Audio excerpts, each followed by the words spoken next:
కుటుంబ బలిపీఠము అనే అంశాన్ని ప్రతిరోజు యూకే గాస్పల్ స్ట్రీమింగ్స్ అను మా యూట్యూబ్ ఛానల్ ద్వారా ఆడియో రూపంలో వీక్షిస్తున్న మీ అందరికీ ప్రభు అయిన యేసుక్రీస్తు ప్రశస్తమైన గణనామం పేరిట శుభములు తెలియజేస్తున్నాము.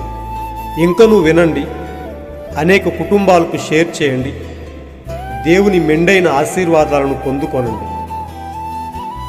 దేవుడు మిమ్మలను బహుగా దీవించునుగాక. లెమ్ము సోదరా, లేచిరమ్ము సోదరి, సువార్తను ప్రకటింపవా, సునాదం వినిపింపవా, సిలువను ధరింపవా, దాని విలువను వివరింపవా, సువార్తను ప్రకటింపవా. ఒక కుటుంబ బలిపీఠం వాల్యూమ్ 1 నుండి 85వ రోజు, మార్చ్ 26వ తేదీ. అంశము: అక్కడ ఉన్న వారందరినీ అతడు క్రీస్తునొద్దకు నడిపించాడు. దానియేలు గ్రంథము 12వ అధ్యాయము 3వ వచనము. బుద్ధిమంతులైతే ఆకాశ మండలంలోని జ్యోతులను పోలిన వారై ప్రకాశించెదరు. నీతి మార్గమును అనుసరించి నడుచుకున్నట్లు ఎవరు అనేకులను త్రిప్పుదురో వారు నక్షత్రం వలె నిరంతరమును ప్రకాశించెదరు. ఈ అంశము కొరకు కొంత వర్తమాన భాగాన్ని మనం చదివి విందాం. సరే, అతడన్నాడు, బయటకు రా అని ఎవరో చెప్పడం విన్నాడు. అతను చూసినప్పుడు అక్కడ ఒక చిన్న వికృతమైన కౌబాయ్ నిలబడి ఉన్నాడు. అతను నీటిలో నుండి బయటకు వచ్చాడు. అతనికి నిప్పు వాసన వచ్చిందని అతడు చెప్పాడు. అటువైపు చూసినప్పుడు అక్కడ ఒక గుంపు జనులు మంట వేసుకొనుచున్నారు. వారు నిధుల అన్వేషణ కొరకు వెళ్ళిన బృందం. వారికి కొంత బంగారం దొరికింది. తిరిగి వచ్చే దారిలో వారికి గుర్రాలు మరియు సరుకుల గుర్రాలు ఉన్నాయి. వారు ఈ నీటి ప్రదేశానికి వచ్చి విశ్రాంతి తీసుకుంటున్నారు. వారందరూ తప్పతాగి ఉన్నారు. వారు కొంత జింక మాంసాన్ని వండుకుంటున్నారు. అతను వారితో కలిసి తిన్నాడు. అయితే వారిలో ఒకడు, ఒక డ్రింక్ తీసుకో అని అన్నాడు. అతను వారికి తాను ఎవరో చెప్పాడు. తాను జాక్ కోయ్ అని ఒక ఇండియన్ తెగకు మార్గదర్శిని చెప్పుకున్నాడు. అప్పుడు అతడు, సరేలే, ఇప్పుడు ఒక డ్రింక్ తీసుకో అన్నాడు. జాక్ కోయ్ అన్నాడు, లేదు, నేను తాగనని చెప్పాడు. అది వారందరికీ ఒక రకమైన అవమానం. అప్పుడు అతను, నువ్వు మేమిచ్చిన డ్రింక్ తప్పకుండా తీసుకోవాలి అన్నాడు. కానీ జాక్ కోయ్ అన్నాడు, వద్దు, నేను తాగను అని చెప్పాడు. అప్పుడు అతడు ఆ కొండను పైకి విసిరి ఒక డ్రింక్ తీసుకో అని మళ్ళీ చెప్పాడు. కానీ జాక్ కోయ్ వద్దు, నేను తాగనని చెప్పాడు. వారందరూ తప్పతాగి ఉన్నారు. మీకు తెలుసా, దాదాపు 1/2 డజను మంది. అతను, ధన్యవాదాలయ్యా అని అన్నాడు. మా జింక మాంసం తినడానికి నీకు కూడా సరిపోతుంది అని అన్నారు.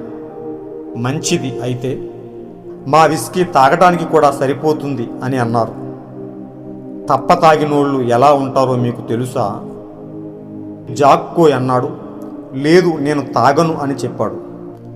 వారు తుపాకీలో ఒక గుండు వేసి, ఇప్పుడు నువ్వు తాగలేదంటే అని భయపెట్టారు. జాక్ కోయ్ అన్నాడు, లేదు లేదు, నేను తాగను అని చెప్పాడు. అప్పుడు వారిలో ఒకడు తుపాకీని గురిపెట్టడం మొదలుపెట్టాడు. జాక్ కోయ్ అన్నాడు, ఒక్క నిమిషం ఆగండి, నేను చావడానికి భయపడనని చెప్పాడు. కానీ నేను అలా చేయడానికి ముందు నా కథను మీకు చెప్పాలనుకుంటున్నాను. నేనెందుకు తాగనో ఆ కారణాన్ని చెబుతాను అని అన్నాడు. నేను కెంటకీ వాడను అని చెప్పాడు. ఒక చిన్న పాత కలప క్యాబిన్లో ఒక ఉదయం నా తల్లి మరణిస్తూ పడుకొని ఉంది. ఆమె నన్ను తన పక్కకి పిలిచి, జాక్, నీ తండ్రి తప్పతాగి ఒక టేబుల్ మీద తన చేతిలో పేకాట ముక్కలతో చనిపోయాడు అని అన్నది. ఆమె చెప్పింది, గనుక నువ్వు మాత్రం ఎప్పటికీ తాగకు జాక్ అని ఆమె చెప్పినట్లు అతడు అన్నాడు. అతడు తన తల్లి నుదుటిపై తన చేతులు ఉంచాడు. ఒక 10 ఏళ్ల బాలునిగా నేను నా మొదటి డ్రింక్ ఎప్పటికీ తీసుకొనని నేను దేవునికి ప్రమాణం చేశానని, నేను దాన్ని ఎప్పటికీ తీసుకోలేను. ఇప్పుడు మీరు కాల్చాలనుకుంటే మీరు కాల్చండి అని అన్నాడు. ఆ తాగిన వ్యక్తి తన తుపాకీని పైకి లేపి మళ్ళీ ఆ కొండను విసిరాడు. దాన్ని తీసుకో, లేదంటే కాల్చి చంపివేస్తానన్నాడు. సరిగ్గా అప్పుడే ఒక తుపాకీ కాల్పు శబ్దం వచ్చింది మరియు ఆ కొండ పగిలిపోయింది. ఏమి జరిగిందో తెలుసా? లోయ పక్కన మరొక చిన్న పాత కౌబాయ్ నిలబడి ఉన్నాడు. వికృతంగా అతని చెంపల నుండి కన్నీళ్లు కారుతున్నాయి. అతను అన్నాడు, జాక్, నేను కూడా కెంటకీ నుండి వచ్చాను. నేను ఒకరోజు నా తల్లికి వాగ్దానం చేశాను, కానీ నేను నా వాగ్దానాన్ని ఉల్లంఘించాను. నేను ఈ వ్యక్తులు తగినంత తాగే వరకు వేచి ఉన్నాను. నేను మొత్తం గుంపును చంపబోతున్నాను, వారికి ఉన్న బంగారాన్ని తీసుకోవడానికి అని అన్నాడు. కానీ నేను ఒక తాగుబోతును మరియు నేను తప్పులు చేశాను అని చెప్పాడు. కానీ అతను నా తుపాకీ శబ్దం స్వర్గం లోయలు గుండా ప్రతిధ్వనించినప్పుడు నేను మళ్ళీ ఎప్పటికీ అలా చేయనని, నా తల్లి నా ప్రతిజ్ఞను విన్నదని నేను ఖచ్చితంగా అనుకుంటున్నాను అని అన్నాడు. అక్కడ దేవుని దయ ద్వారా అక్కడ ఉన్న వారందరినీ క్రీస్తు వద్దకు నడిపించాడు. ప్రభు రాత్రి భోజనం అనే వర్తమాన భాగం నుంచి సేకరించబడిన మంచి అంశం. ప్రియ సోదరి సోదరులారా, ప్రియ దేవుని బిడ్డలారా, దేవుడు మనలను ప్రేమించి మన కొరకు ఇస్తున్న అనేక మంచి అంశముల కొరకు ఆయన ఉన్నతమైన నామానికి మహిమ కలుగునుగాక. నిజంగా దేవుడు ఎల్లప్పుడూ ప్రేమామయుడై ఉండి ఆయన మనలను వాక్యంతో పోషిస్తూ, తన వాక్యంతో మనలను ఉద్ధరిస్తూ, మనలో విశ్వాసాన్ని పెంచుతూ మనలను ఎల్లప్పుడూ నడిపించువాడై ఉన్నాడు. నిజంగా ప్రియ సోదరి సోదరులారా, మనము చదువుకుంటున్న ప్రతి అంశము నుండి ఒక మంచి సారాంశాన్ని మనం వెలికి తీసి మన విశ్వాసాన్ని ఇంకొను పెంపొందింపజేసుకోవడానికి, మన విశ్వాసం ఇంకొను బలపడటానికి దేవుడు చూపుతున్న కృప కొరకు ఆయన ఉన్నతమైన నామానికి మహిమ ఘనత ప్రభావములు కలుగునుగాక. నిజంగా ప్రియ సోదరులారా, ఇక్కడ మనం చదువుకున్న అంశంలో మనం గమనించాల్సిన సారాంశాన్ని మనం చూస్తే, ఒకని యొక్క మంచి ప్రవర్తన ఎంత కఠినులనైనా సరే దేవుని వైపు త్రిప్పుతుంది. మనము దేవునికి ఈ లోకంలో ఒక పత్రికలా జీవించినప్పుడు, క్రీస్తునే మనలో మన క్రియల ద్వారా ప్రదర్శించినప్పుడు ఎంత కఠినులనైనా సరే అది మార్చగలదు. నిజంగా ప్రియ సోదరులారా, ఇక్కడ మీరు విన్నారు, జాక్ కోయ్ ఆ తాగుబోతుల మధ్య పడిన ఇబ్బంది మీరు విన్నారు. అతన్ని తాగమని వారెంతో బలవంతం చేశారు. కానీ జాక్ కోయ్ తన తల్లికి ఒక వాగ్దానం చేశాడు. ఆ వాగ్దానంపై అతను నిలబడ్డాడు. ఆ వాగ్దానాన్ని దాటిపోయే వ్యక్తి కాదు, తన తల్లికి ఇచ్చిన మాటను నిలబెట్టుకునే వ్యక్తి. వారు ఎంత ఇబ్బంది పెట్టినా, అక్కడ పరిస్థితి ఎంత ప్రతికూలంగా ఉన్నా చావటానికైనా సిద్ధపడ్డాడు. కానీ తన తల్లికి ఇచ్చిన మాటను మాత్రం ఉల్లంఘించలేకపోయాడు. ఆ మంచి ప్రవర్తన, అతనిలో ఉన్న గొప్ప విశ్వాసం అనేక మంది రక్షణకు మార్గమైంది. వారు ఎంత ఇబ్బంది పెట్టినా కాల్చి చంపేస్తామని భయపెట్టినా అతను మరణానికి కూడా సిద్ధమయ్యాడు. కానీ తన తల్లికి ఇచ్చిన మాటను వారికి చెప్పాడు.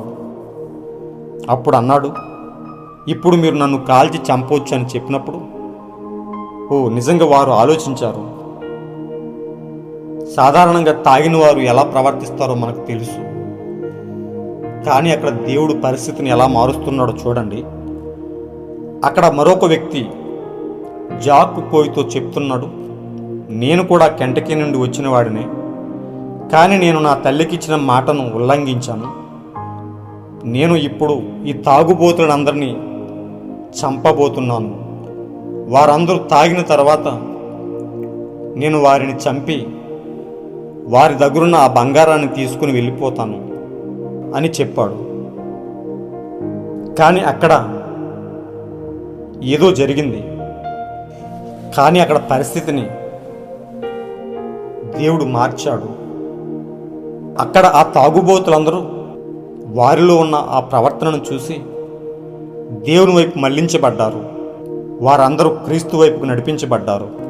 నిజంగా ప్రియ సోదరులరా, ఈరోజు మనము ఈ లోకంలో మన ప్రవర్తన వలన ఎంతమందిని క్రీస్తు వద్దకు నడిపించగలుగుతున్నాం?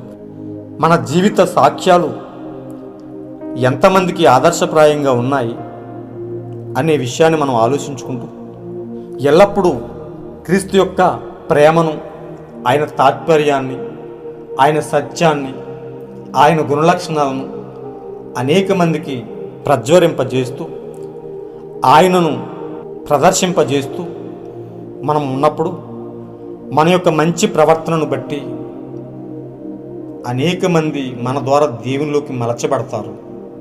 నిజంగా ప్రియ సోదరులారా, సువార్త అనేది మనపై పెట్టిన గొప్ప భారం. అనేక మందిని దేవుని వైపుకు నడిపించవలసిన గొప్ప బాధ్యత మనకున్నది. ఒక దినాన దేవుడు అడుగుతాడు, నేను నీకు ఇంత ఆయుష్ ఇచ్చాను, ఇంత ఆరోగ్యం ఇచ్చాను, కానీ భూమిపై నీవు నా కొరకు ఎంతమంది ఆత్మలను వాక్యంలోకి నడిపించావు అని అడిగినప్పుడు మనము ఆయన ముందు తల ఎత్తుకుని నిలబడేవారముగా ఉండాలి. ప్రియ సోదరులారా, దేవుడు మనకిచ్చిన టయాన్ని వ్యర్థం చేయొద్దు. నిజంగా ప్రవక్త విలియం బ్రన్హామ్ తనకు కొంచెం టైం దొరికినా తాను వెళ్ళి ఎవరో ఒకరిని దేవుని యొద్దకు నడిపించేవాడని మనం విన్నాం. నిజంగా అలాంటి గొప్ప జీవితాన్ని మనం కూడా అన్వయించుకొని నశించిపోతున్న అనేక ఆత్మలను క్రీస్తునొద్దకు నడిపించే గొప్ప భాగ్యాన్ని దేవుడు మనకిచ్చు రీతిగా ఎల్లప్పుడూ మనం జీవిందాం. అనేక మందిని క్రీస్తునొద్దకు నడిపిందాం. అనేక మందికి మనం ఆదర్శప్రాయంగా జీవిందాం. దేవుని కొరకు యథార్థంగా బ్రతుకుతూ దేవుని అడుగుజాడలను ఎల్లప్పుడూ వెంబడిస్తూ అనేక మందిలో మనము మన యొక్క అడుగుజాడల సారాన్ని నింపుదాం. పౌలు అన్నాడు, నేను క్రీస్తును పోలి నడుచుకున్నాను, మీరు నన్ను పోలి నడుచుకోండి అని ధైర్యంగా చెప్పగలిగాడు. అంటే అతను క్రీస్తును ఎంతగా ప్రదర్శించాడు, క్రీస్తుని ఎంతగా వెంబడించాడు అనే విషయం మనకు అర్థమవుతుంది.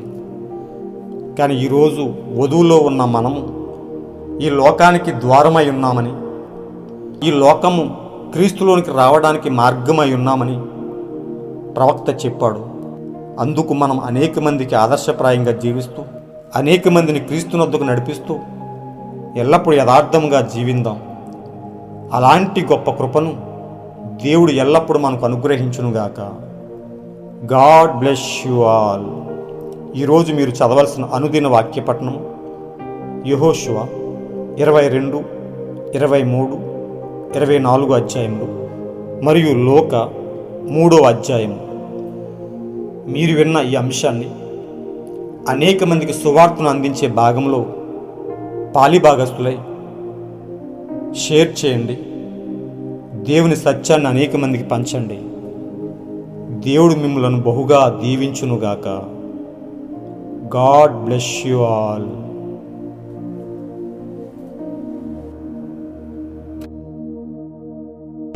సుఖము సౌఖ్యము మరిగి నీవు సువార్త భారము మరచినావు. సుఖము సౌఖ్యము మరిగి నీవు సువార్త భారము మరచినావు. సోమరివై నీవుండి స్వామికి ద్రోహం చేయుదువా. సోమరివై నీవుండి స్వామికి ద్రోహం చేయుదువా. లెమ్ము సోదరా లేచిరమ్ము సోదరీ. లెమ్ము సోదరా లేచిరమ్ము సోదరీ. సువార్తను ప్రకటించవా, సునాదము వినిపింపవా. సిలువను ధరింపవా, దాని విలువను వివరింపవా. సువార్తను ప్రకటించవా.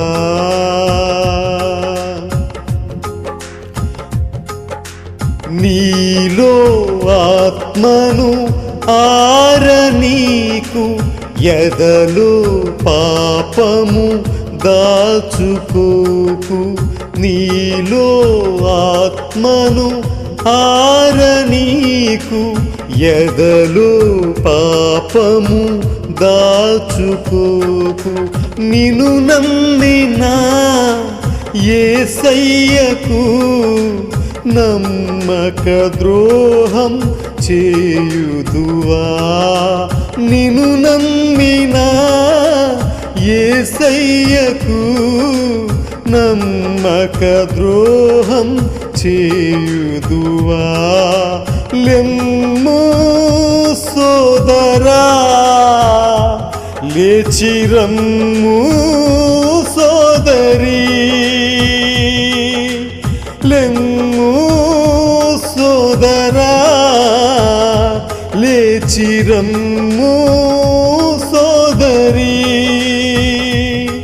సువార్తను ప్రకటించవా, సునాదము వినిపింపవా. సిలువను ధరింపవా, దాని విలువను వివరింపవా. సువార్తను ప్రకటింపవా. లెమ్ము సోదరా లేచిరమ్ము సోదరీ. లెమ్ము సోదరా లేచిరమ్ము సోదరీ. లేచిరమ్ము సోదరీ. లేచిరమ్ము సోదరీ.